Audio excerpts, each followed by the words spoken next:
My name is Andreas Kappes. I interned this summer with Zero Waste Washington, and the title of my presentation is We Can Manage Examining Awful Waste Management Pathways for Washington State.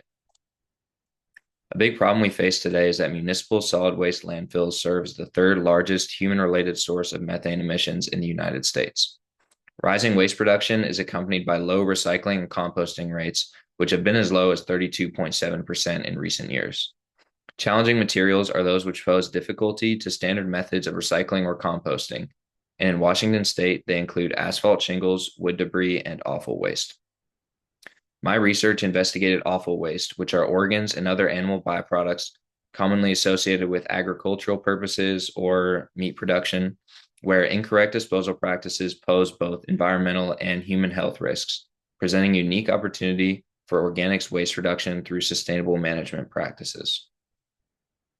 My research question this summer was, what are the barriers and solutions of awful waste management in Washington State?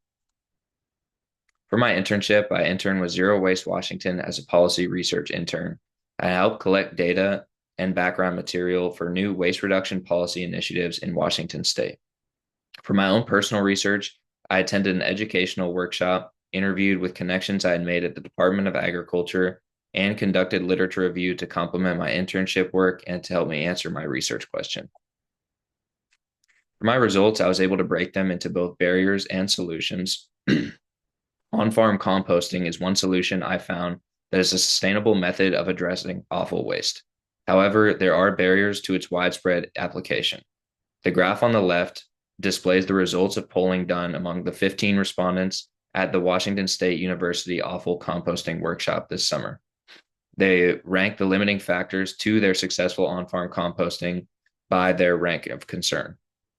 With these results, I was able to categorize the main barriers into three broader categories. The first being policy barriers, which include a lack of policy addressing commercial composters not accepting offal, as well as the regulatory requirements in place of building composting infrastructure.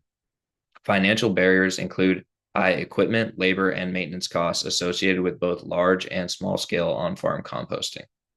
Educational barriers highlight mainly the presence of knowledge gaps in the procedures of successful on-farm composting, as well as the benefits to the individual and the environment. For solutions, for policy barriers, there are incentive programs to encourage commercial composters to collect offal, and a different route would be mandates to require commercial composters to adapt their practices to collect offal in order to obtain permitting for different areas.